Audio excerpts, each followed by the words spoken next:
কাজ না করে অবশ্যই তাদের রিপ্লেসমেন্ট আমার কাছে আছে, ইনশাআল্লাহ আমি দেব। আমাদের অনেক ছেলে বেকার আছে, অনেকেই চাকরি পাইয়েছে, দরকার হলে আমি তাদেরকে দিই, তারা কাজ করবে, অসুবিধা নেই। কাজে এই ধরনের চিন্তা ভাবনা আমার আছে। কারণ এক একজন 14-15 হাজার টাকা নিচ্ছে তো আমাদের কাছে, যারা কাজ করবে না। আজকে আপনাদের সুবিধার্থে আমি রাতে ময়লা পরিষ্কার করার জন্য একটা ঘোষণা দিয়েছি, এবং রাতে ময়লা অলরেডি প্রায় 15-20 দিন হচ্ছে কাজ করছে, এবং আমি নিজে সেগুলো মনিটরিং করছি, আপনারাও মনিটরিং করবেন। লাইটের কথা বলা হয়েছে, লাইট আমাদের একটা প্রজেক্ট অলমোস্ট শেষের দিকে আছে। আমরা সারা চট্টগ্রামকে ইনশাআল্লাহ লাইটের আওতায় নিয়ে আসবো, একটু ধৈর্য ধরে আমাকে একটু সময় দিতে হবে। কারণ হচ্ছে কি, একটা বিধ্বস্ত একটা জায়গায় আজকে আমি নিয়ে এসেছি, এইটা একটু সময় লাগবে। আপনারা প্রাথমিকভাবে এই এলাকার 3টা সমস্যা হয়েছে, এটা প্রধান সমস্যা, এটা সেকেন্ড দ্বিতীয় সমস্যা, এটা থার্ড তৃতীয় সমস্যা। তাহলে প্রায়োরিটি বেসিস একটা পর একটা কাজ ইনশাআল্লাহ। প্রথমে যদি আপনারা 10 টাকার কাজ দিয়ে দেন, এই কাজগুলো হতে সময়, কিন্তু প্রধান 3টা সমস্যা আপনাদেরকে সমাধান করতে হবে। যে 3টা সমস্যা সমাধান আশু করতে হবে, এটা হচ্ছে প্রাথমিক একটা পদক্ষেপ। এরপরে মধ্যমেয়াদী কিছু কাজ আছে, দীর্ঘমেয়াদী কাজ আছে। মধ্যমেয়াদী দীর্ঘমেয়াদী কাজ হতে হবে, এগুলো 3-4-5 বছর লাগবে, আর হিসাবে এটা সম্ভব, এটা কোনো অসম্ভব কিছু নয়। পরিষ্কার পরিচ্ছন্নতার জন্য আমাদের কিছু পরিকল্পনা আছে। এটা হচ্ছে বর্জ্য অপসারণ একটা প্রজেক্ট, আপনারা নাম শুনেছেন, সেটা আসলে সারা ওয়ার্ল্ডে আছে। কাজে আমরা চিন্তা করছি যে সেটাকে বলে waste product management plant for recycling course. ইতিমধ্যে প্রায় 8 থেকে 10টি দেশের প্রতিনিধি আমার সাথে দেখা করেছে। উন্নত দেশগুলোর মধ্যে জার্মানি, সিঙ্গাপুর, কানাডা, দক্ষিণ কোরিয়া, চায়না, ইভেন ডেনমার্ক, এরা আমাদের সাথে দেখা করেছে। এদের কথাবার্তা আমাদেরকে বলেছে, আমরা তাদের সাথে কথাবার্তা বলছি। সব মিলিয়ে যদি ঠিক করে হয়তো উইদিন শর্ট টাইম 5-6 মাসের মধ্যে এই কাজগুলো শুরু হয়ে যাবে। এই কাজ যদি শুরু হয়ে যায়, এরা ডোর টু ডোর ময়লা থেকে শুরু করে গার্বেজ প্লান্ট, সেকেন্ডারি ফিলিং স্টেশনের গার্বেজগুলো নিয়ে যাবে, সেখান থেকে ফিলিং স্টেশনে নিয়ে যাবে, এবং আলটিমেটলি গিয়ে সেটা একটা সম্পদে মানে ময়লাটা সম্পদে পরিণত হয়ে যাবে। এখান থেকে কি হবে, গ্যাস হতে পারে, এটা সার হতে পারে, অথবা ইলেকট্রিসিটি হতে পারে। এই ধরনের কিছু প্ল্যান্ট এখন আসছে, এগুলো যদি আমরা বাস্তবায়ন করতে পারি, ময়লা দেখবেন একটা সম্পদে পরিণত হয়ে যাবে, ময়লা চলে যাবে। আজকে আমাদের মূল সমস্যা হচ্ছে আমরা সচেতন নই। আমরা যেটা সিঙ্গাপুরে করি, ইন্ডিয়াতে আমরা কি করি, সেটা বাংলাদেশে করি না। আমি ময়লাটা দেশের বাইরে গেলে সুন্দর দেখলে একটা ডাস্টবিনে ফেলি, কিন্তু এখানে আমি ইচ্ছা করে মনে হচ্ছে এটা রাস্তায় ফেলে অথবা নালাতে ফেলি। এই যে আজকে আমরা প্লাস্টিকের বোতলটা ব্যবহার করছি, এটার পরিবর্তে কাঁচের গ্লাস ব্যবহার করি। কাঁচের ছোটটা আমরা কাঁচের গ্লাস দিয়ে থাকেন, ওইটা ব্যবহার করি। এগুলো আস্তে আস্তে আনতে হবে। ওই যে আপনি চিপসের প্যাকেট, আপনার পলিথিন, আপনার ককশিট, বিয়ে দেখবেন প্রচুর পরিমাণে এখন ককশিট ইউজ হয়। ওই কমিউনিটি সেন্টারের লোকজন সমস্ত ককশিট দিয়ে নালাতে এবং খালের মধ্যে ফেলে। আমি একটা ছোট্ট উদাহরণ, এই যে একটা কৃষি কল আছে আমাদের আজিজ ভাইয়ের বাড়ি, গেলাম আমি ওই বর্গবস্থানের এখানে, সেখানে কৃষি কলকে প্রথমে গিয়ে আমি মনে করেছিলাম যে এটা কোনো গার্বেজ কোনো প্লান্ট হবে কিনা। সমস্ত ময়লা এখানে ভর্তি হয়ে সেটা একটা গার্বেজ ফিলিং স্টেশন হয়ে গেছে, ময়লা আবর্জনার একটা স্টেশনে পরিণত হয়ে গেছে। একদিনের মধ্যে সেটা আমি পরিষ্কার করে দিয়েছি। পরিষ্কার করলে তো হবে, আমাদেরকে তো সচেতনতা বৃদ্ধি করে ওই ময়লা যাতে আমি বিল্ডিংটাকে আমার খালের মধ্যে না ফেলি, এই সচেতনতা আসতে আসতে হবে। একটু কষ্ট করে নিচে নেমে ডাস্টবিনে আমাদের ময়লাটা ফেলতে হবে। ইতিমধ্যে আমি কিছু পদক্ষেপ নিচ্ছি, বিভিন্ন জায়গায় যেখানে ময়লা আবর্জনা জমা আছে, বিভিন্ন যে স্কিলের মাধ্যমে আমরা সেটাকে বাউন্ডারি দিয়ে এটা ফিলিং স্টেশনের মধ্যে শেষ করছি। এবং আরো প্রায় আমি 6টা জায়গায় সেকেন্ডারি ফিলিং স্টেশন করেছি, আরো 9টা-10টা জায়গা আমরা করছি। এই ধরনের 16-18টা জায়গায় যদি আমরা ফিলিং স্টেশন থানা ভিত্তিক করতে পারি, তাহলে ময়লাগুলো নিয়ে আমরা ওই ফিলিং স্টেশন জমা রাখলে ময়লা কেউ দেখবে। কাজে এইগুলি আমাদের কাছে প্রসেস আছে, সময় লাগবে, এটাকে ধৈর্য করতে হবে। আর যেটা মশা মারার কথা বলছে, মশা মারার লোক আছে, কিন্তু এখানে সুপারভাইজার আছে। এই যে জসিম যে কথাটা এখন সে আমার একটা দায়িত্বশীল না, সে যদি নিজের কষ্ট করে সুপারভাইজার এখানে পরিষ্কার করবে এটাও যদি সে বের করতে না পারে, তাহলে আমি তাকে 100-তে কত দিতে পারবো? এটা আসলে নিজের দায়িত্ব হিসেবে নিতে হবে। এখন যদি আমি এখন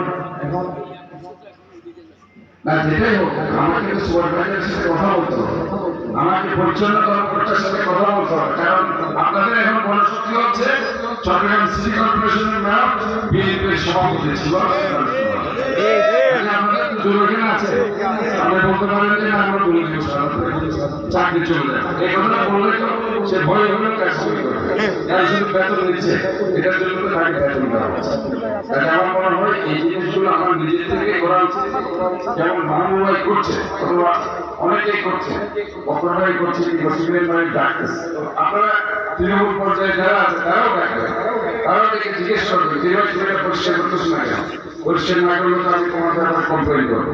তখনই দেখবেন সে পরিষ্কার করতে পারে। মশার স্প্রে মারতে থাকে, মশার ওষুধ আমাদের মজুদ আছে, প্রতিটাও আছে। আমি আপনাদেরকে বলছি মশার ওষুধ মজুদ আছে ইনশাআল্লাহ। যে ওষুধগুলো আমরা দিয়েছি এগুলো সেনা কল্যাণ সংস্থা থেকে আমরা নিয়েছি, খুব ভালো ওষুধ, মস্কোবান সলিউশন।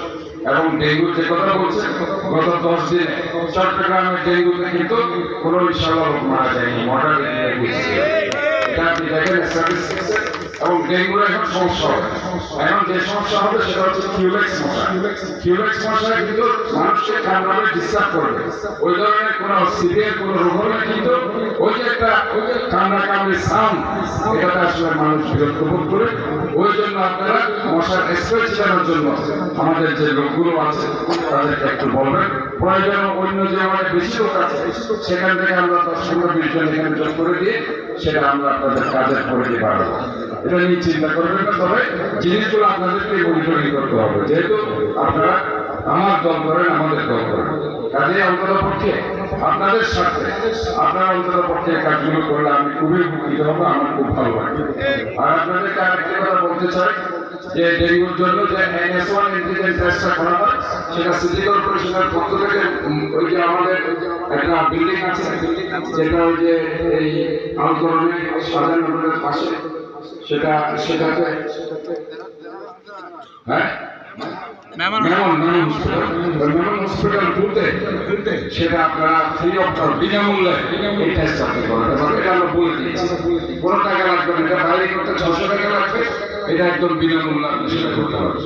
আর যে কুকুরে কামড়ালে রেবিস ভ্যাকসিন দিতে হয়, এই রেবিস ভ্যাকসিন আপনি সিটি কর্পোরেশন থেকে বিনামূল্যে পাবেন। আরেকটা ভ্যাকসিন আমরা ফ্রি দিচ্ছি শুধু মেয়েদের জন্য। এই যে বাচ্চা মেয়েরা যারা ক্লাস 5 থেকে ক্লাস 9 পর্যন্ত পড়ে, যাদের বয়স 9 বছর থেকে 14 বছর 16 বছর, যাদের কার্সিনোমা সার্ভিক্স, মেয়েদের তো কার্সিনোমা ইউটেরাস হয়, ওই যে জরায়ুর মুখে ক্যান্সার হয়, তো ওটা প্রিভেন্ট করার জন্য ইনশাআল্লাহ আমরা একটা ভ্যাকসিন নিয়ে এসেছি, সেটা হচ্ছে হিউম্যান প্যাপিলোমা ভাইরাস ভ্যাকসিন। ওইটা ফ্রি অফ কস্টে আমরা সিটি কর্পোরেশন থেকে দিচ্ছি। ওই মেমন হসপিটালে যোগাযোগ করলে আপনারা সেটা দিতে পারবেন, যেটা বাইরে 3000 টাকা।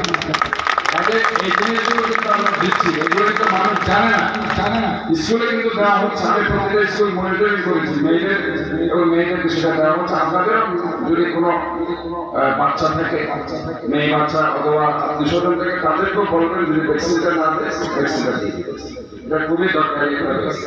তাহলে এই জিনিসগুলো আমরা এনশিওর করছি।